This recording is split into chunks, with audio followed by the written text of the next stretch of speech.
नमस्कार दोस्तों, हिंदी साहित्य लाभ चैनल में आप सभी का फिर से हार्दिक अभिनंदन है।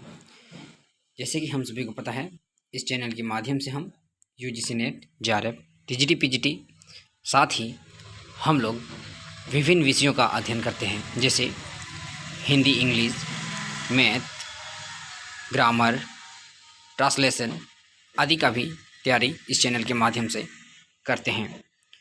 और आज हम पढ़ने वाले हैं यूजीसी नेट में लगी हुई यूनिट 5 में सबसे महत्वपूर्ण कविता अमीर खुसरो। अमीर खुसरो की जो मुकरियाँ हैं उनको हम पढ़ने वाले हैं, जो कि एग्ज़ाम में काफ़ी पूछी जाती है। स्टार्ट करते हैं आज का मुख्य विषय। उम्मीद करते हैं आप इसका भली भांति लाभ उठा रहे हैं, और कहीं दिक्कत है तो आप ज़रूर कमेंट करके अपना समस्या का बात रखेंगे। कहते हैं, खड़ी बोली हिंदी के आदि कवि अमीर खुसरो का जन्म 1255 ईस्वी को पटियाली जिला एटा उत्तर प्रदेश में हुआ था। कब हुआ था? 1255 ईस्वी में। अमीर खुसरो का वास्तविक नाम अबुल हसन यमनुद्दीन था। काफ़ी बार क्वेश्चन पूछा गया है कि उनका पूरा नाम क्या है, तो अबुल हसन यमनुद्दीन था। अमीर खुसरो के पिता सैफुद्दीन मोहम्मद लाचिन कुशल सैनिक थे तथा सुल्तान शमसुद्दीन अल्तमश के काल में भारत आए थे। कौन? निजामुद्दीन, अमीर खुसरो के फादर। अमीर खुसरो की माँ दौलत नाज हिंदू राजपूत थी और बलबन के रक्षा मंत्री इबादुल्ला मुल्लक की पुत्री थी। अमीर खुसरो का जब 8 वर्ष के थे तभी उनके पिता की मृत्यु हो गई और वे दिल्ली अपने नाना के यहाँ चले आए। प्रसिद्ध सूफी संत हजरत निजामुद्दीन औलिया अमीर खुसरो के आध्यात्मिक गुरु थे। ये क्वेश्चन कई बार पूछी गई है कि अमीर खुसरो के आध्यात्मिक गुरु कौन थे, तो इसका उत्तर होगा संत हजरत निजामुद्दीन औलिया। मतलब निजामुद्दीन औलिया जो हैं आध्यात्मिक गुरु के रूप में ठहरते हैं। निजामुद्दीन औलिया अमीर खुसरो को तुर्क अल्लाह कहकर पुकारते थे। काफ़ी इम्पोर्टेंट है। एक तो क्वेश्चन पूछा जा सकता है कि तुर्क अल्लाह किसे कहते हैं? अमीर खुसरो को। ये भी क्वेश्चन पूछा जा सकता है कि तुर्क अल्लाह किसने कहा? तो उनके आध्यात्मिक गुरु ने, निजामुद्दीन औलिया ने खुसरो को तुर्क अल्लाह कहा। ठीक है, क्वेश्चन किसी भी तरह से पूछे जाने की पूरी संभावना रहती है। बचपन में मकतब ख्वाजा शहाबुद्दीन कतात खुसरो को सुलेख का अभ्यास कराते थे, मतलब अच्छा लिखने का। किंतु खुसरो का मन शेर व शायरी के अलावे पढ़ाई में मन नहीं लगता था। मतलब उन्होंने अपने जीवन में केवल शेर, शायरी जैसे रचनाओं का लिखा और अध्ययन किया। जलालुद्दीन खिलजी ने खुसरो को अमीर की उपाधि से सम्मानित किया। काफ़ी इम्पोर्टेंट है कि अमीर खुसरो को अमीर की उपाधि किसने दी? तो जलालुद्दीन खिलजी ने अमीर खुसरो को अमीर की उपाधि से सम्मानित किया। अमीर खुसरो ने गयासुद्दीन के बेटे की हिंदवी की शिक्षा देने के लिए खालिक बारी नामक हिंदी फारसी शब्दकोश की रचना की। क्या कहता है? अमीर खुसरो ने गयासुद्दीन के बेटे को हिंदवी की शिक्षा देने के लिए खालिक बारी नामक हिंदी फारसी शब्दकोश की रचना की। माना जाता है कि खालिक बारी की लाखों प्रतियां बांटी गई थी। इस संबंध में एक पद प्रसिद्ध है, 1 लाख ऊँट 1.25 लाख गारी। मतलब 1 लाख ऊँट 1.25 लाख गारी के बराबर हैं। तेहीं पर लादी खरिक बारी। अमीर खुसरो को हिंदू मुस्लिम समन्वित संस्कृति का प्रथम प्रतिनिधि कवि माना जाता है। ये भी काफ़ी इम्पोर्टेंट है। क्वेश्चन पूछा जा सकता है कि किस कवि को हिंदू मुस्लिम समन्वित संस्कृति का प्रथम प्रतिनिधि कवि माना जाता है? तो उत्तर होगा अमीर खुसरो का। आदिकाल के कवि होकर भी अमीर खुसरो ने काव्य भाषा के रूप में खड़ी बोली को अपनाया, क्योंकि जब आदिकाल था उस समय अधिकतर काव्य भाषा या गद्य भाषा भी अगर कह सकते हैं तो ब्रज भाषा ही चलता था या फिर अन्य भाषा चलती थी। लेकिन इन्होंने अपने खालिकबारी हो या मुकरी हो या पहेलियाँ हो, उन्होंने हमेशा खड़ी बोली का प्रयोग किया। इसी कारण खुसरो को खड़ी बोली हिंदी का पहला कवि माना जाता है। तो यहाँ पर पता चल गया कि अमीर खुसरो को खड़ी बोली का पहला कवि क्यों माना जाता है, क्योंकि आदिकाल में रहने के बावजूद भी उन्होंने काव्य भाषा के रूप में खड़ी बोली को अपनाया था। ठीक है। डॉक्टर राम कुमार वर्मा ने खुसरो को अवधि का प्रथम कवि माना है। काफी इंपॉर्टेंट है। ठीक है। क्वेश्चन पूछा जा सकता है कि अवधि का प्रथम कवि अमीर खुसरो को किसने माना, तो उत्तर में होगा डॉक्टर राम कुमार वर्मा ने खुसरो को अवधि का प्रथम कवि माना है। इतिहास विद्वान डॉक्टर ईश्वरी प्रसाद ने अमीर खुसरो को महाकवि या कवियों में राजकुमार की संज्ञा प्रदान की है। ये भी काफ़ी इम्पोर्टेंट है। कहता है कि डॉक्टर ईश्वरी प्रसाद ने अमीर खुसरो को महाकवि की उपाधि दी, या फिर कह सकते हैं कि कवियों में राजकुमार की संज्ञा किसने दी? ईश्वरी प्रसाद ने इसको उपाधि से नवाजा गया। अमीर खुसरो की हिंदी रचनाओं का प्रथम संकलन मतलब पहला जमा जो किया वो है जवाहरे खुरसवी नाम से सन 1918 में मौलाना रशीद अहमद सलाम ने अलीगढ़ से प्रकाशित करवाया था। ठीक है। जवाहरे खुसरवी नाम से सन 1918 ईस्वी में मौलाना रशीद अहमद सलाम ने अलीगढ़ से प्रकाशित करवाया था। उनका जो प्रथम संकलन है। खुसरो के हिंदी रचनाओं का द्वितीय संकलन 1922 ईस्वी में ब्रज रत्नदास ने नागरी प्रचारणी सभा काशी के माध्यम से खुसरो की हिंदी कविता नाम से करवाया है। मतलब प्रथम संकलन होने के बाद अब उनका जो द्वितीय संकलन है वो 1922 ईस्वी में होता है, और इसका जो संकलन करवाने या फिर पत्रिका में जो छपता है वो 1922 ईस्वी में ब्रज रत्नदास नागरी प्रचारणी सभा के माध्यम से करते हैं। खुसरो का प्रथम आश्रयदाता गयासुद्दीन बलबन का भतीजा किसली खां था। ये भी काफ़ी इंपॉर्टेंट है कि खुसरो का प्रथम आश्रयदाता जो है ना वो गयासुद्दीन बलबन भतीजा किसली खां था। और ये भी कहा जाता है अमीर खुसरो ना 11 आश्रयदाता या फिर आश्रयदाताओं का समय देखा था। ये क्वेश्चन भी पूछा गया है, शायद हम लोग आगे मिलेगा इसका। खुसरो का दूसरा आश्रयदाता बलबन खां का छोटा पुत्र बुंगरा खां था। देखिए पहला कौन था? बलबन, गयासुद्दीन बलबन का भतीजा किसली खां था। दूसरा है बुगरा खां था।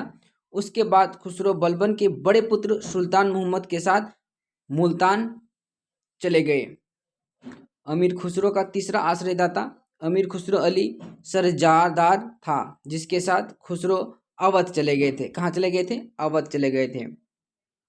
तत्पश्चात अमीर खुसरो ने बुकरा खां का पुत्र केकुआबाद का आश्रय प्राप्त किया। मतलब यहाँ पर हम लोग देख रहे हैं कि कैसे कैसे अपने आश्रयदाता बढ़ते जा रहा है या फिर समय के साथ परिवर्तन होते जा रहा है। जलालुद्दीन खिलजी जब दिल्ली का सुल्तान बना, कहता है जलालुद्दीन खिलजी जब दिल्ली का सुल्तान बना तो इससे अमीर खुसरो का बहुत आदर सत्कार किया गया और अमीर की उपाधि से सम्मानित किया गया। क्या? अमीर के नाम से सम्मानित किया गया। अलाउद्दीन खिलजी ने अपने चाचा जलालुद्दीन की हत्या कर दिल्ली पर कब्जा कर लिया। इसने भी अमीर खुसरो को बहुत आदर किया गया। मतलब जिन आश्रयदाताओं के आश्रय में रहे अमीर खुसरो, सभी ने उनका बहुत ही आदर सत्कार से नवाजा गया। अमीर खुसरो अपने जीवन काल में दिल्ली सिंहासन पर एक के बाद एक पूरे 11 सुल्तानों का गद्दी पर बैठते देखा। मतलब यही मैं चर्चा कर रहा था। मतलब 11 सुल्तानों को उन्होंने गद्दी पर बैठते हुए देखा था, और ये भी क्वेश्चन प्रीवियस में पूछी गई है। अमीर खुसरो अपने गुरु निजामुद्दीन औलिया की मृत्यु से काफ़ी दुखी हुए और उनकी कब्र पर जाकर ये पद कहा था, गोरी सोवे सेज पर मुख पर डारी केश, चल खुसरो घर आपने रेन भय बहु देश। और ये भी क्वेश्चन पूछा गया है कि ये पंक्ति किनकी है। ठीक है दोस्तों, तो उम्मीद करते हैं आपको ये समझ आ रही होगी, साथ ही इसको आप नोट डाउन भी करते जा रहे हैं, क्योंकि अभी तक हमने जितने भी देखे हैं प्रीवियस क्वेश्चन में, क्वेश्चन बहुत बारीकी से, बहुत छोटी छोटी तथ्य से पूछती है। अगर हम लोग इसको अभी से नोट डाउन करते नहीं चलेंगे तो आगे हम लोग काफ़ी दिक्कत में पड़ सकते हैं। आगे कहता है, कहा जाता है कि अपने प्रिय मुरीद गुरु की मृत्यु समाचार सुनकर इन्हें काफ़ी सदमा लगा और उनकी मृत्यु का कारण भी बना। मतलब अपने गुरु छोड़ जाने के बाद वो सदमे में चले गए और अंत में 27 सितंबर 1325 ईस्वी को अमीर खुसरो की मृत्यु हो गई, मतलब चल गए। अमीर खुसरो के कब्र पर सन 1650 ईस्वी में ताहिरा बेगम ने एक मकबरा बनवाया था। क्या बनवाया था? मकबरा बनवाया था। अमीर खुसरो साहित्य संसार में देशभक्ति तथा देश प्रेम का स्वर मुखरित है। वे भारत को पृथ्वी का स्वर्ग कहा करते थे। काफ़ी इंपॉर्टेंट है, क्वेश्चन पूछा जा सकता है। पृथ्वी का स्वर्ग किसने कहा संसार को? तो अमीर खुसरो ने। अपनी कविताओं में भारतीय फलों तथा भारतीयों के श्याम वर्ण सौंदर्य की प्रशंसा, ज्ञान विज्ञान की प्रशंसा, जलवायु आदि प्रकृति उपादानों की प्रशंसा अपने साहित्य में गहरे तौर पर किया है। अमीर खुसरो एक महान संगीतकार भी थे। वे ख्याल और तराने के आविष्कारक माने जाते हैं। क्या? तराने और ख्याल, मतलब उन्होंने पहले शुरुआत की थी। कव्वाली भी खुसरो की अद्वितीय देन है। अमीर खुसरो पहले कवि थे जिन्होंने हिंदी, हिंदवी और फारसी में एक साथ रचनाएं की, है ना, 3, हिंदी, हिंदवी और फारसी के साथ रचनाएं की। ख्वाजा निजामुद्दीन अजीज बचपन में ही अमीर खुसरो के साथ एक रुबाई से बेहद खुश होकर उसे साहित्य का नाम सुल्तान दे दिया था। मतलब बचपन से ही अमीर खुसरो काफ़ी तेज तरार के थे और साथ ही अपनी रचनाओं को बहुत ही बारीकी तरीके से प्रस्तुत भी करते थे। तुगलकनामा अमीर खुसरो की अंतिम रचना मानी जाती है। क्वेश्चन पूछा जा सकता है कि उनकी अंतिम रचना कौन सी है? तो तुगलकनामा। तुगलकनामा उनकी अंतिम रचना मानी जाती है। अमीर खुसरो की तू ए हिंद की उपाधि, तू ए हिंद उपाधि ईरान देश के लोगों द्वारा दिया गया। अमीर खुसरो को तू ए हिंद की उपाधि ईरान देश के नाम से दिया गया। अब अमीर खुसरो की रचनाओं को देख लेते हैं जो काफ़ी इम्पोर्टेंट है। पहला है तोहफा तुसीग्र, दूसरा है वस्तुलयात, तीसरा है गुरतुल कमाल, चौथा है बकिया नकिया तथा पांचवा है निकाय तुकमाल। अमीर खुसरो द्वारा रचित मसनवी में ये महत्वपूर्ण है। किरात सुद्दैन, महतूल फतू, नूह सीपर, तुगलकनामा, ये लास्ट जो हम लोग देखे थे, ठीक है, देवलगिरी लिखिज, मतलब उल अनवार, सीरो खुसरो, अफसानामा आदि। ये जो है ना सभी के सभी उर्दू में रचित है, इसीलिए थोड़ा सा ये दिक्कत हो रही है।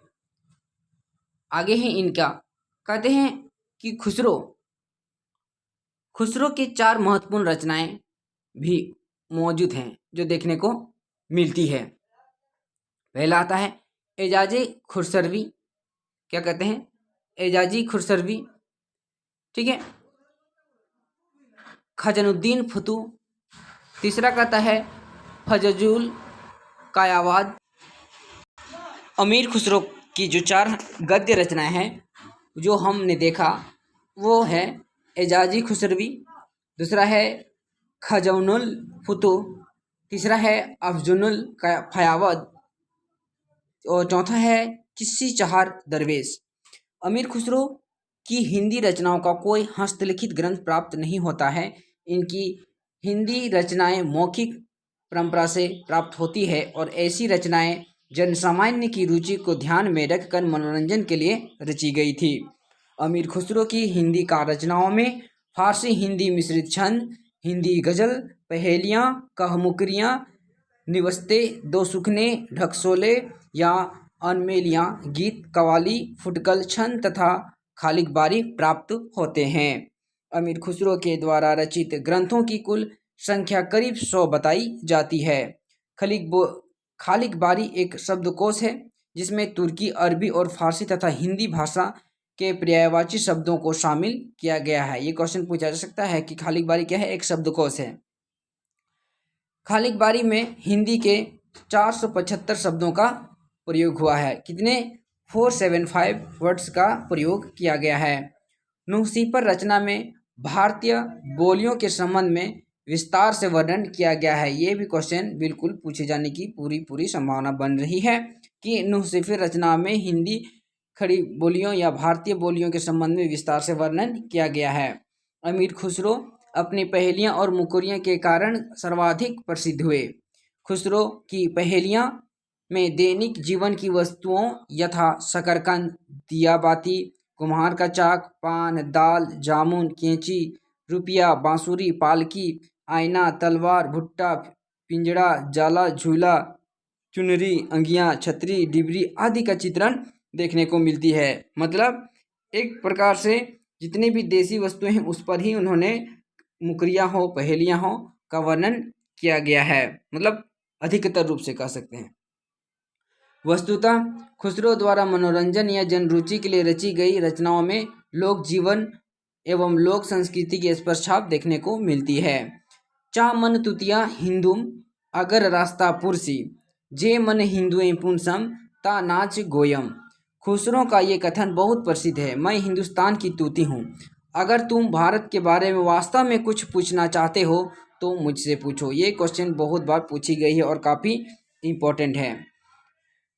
खुसरो के बारे में विद्वानों की क्या राय है, अब इसको हम लोग देखने वाले हैं। मतलब कौन कौन विद्वान क्या क्या विचार प्रकट करते हैं अमीर खुसरो के बारे में, इस चीज़ को हम लोग देखने वाले हैं। कहते हैं कि आचार्य रामचंद्र शुक्ल खुसरो की पहेलियाँ एवं मुकरियाँ पर कहते हैं, जिस ढंग के दोहे, तुकबंदियाँ और पहेलियाँ आदि साधारण जनता की बोलचाल में इन्हें प्रचलित मिली, उन्हीं ढंग के पद्य, पहेलियाँ आदि कहने की उत्कंठा भी इन्हें हुई। इनकी पहेलियाँ और मुकरियाँ प्रसिद्ध है। इनमें उक्ति के रूप में किया जाता है।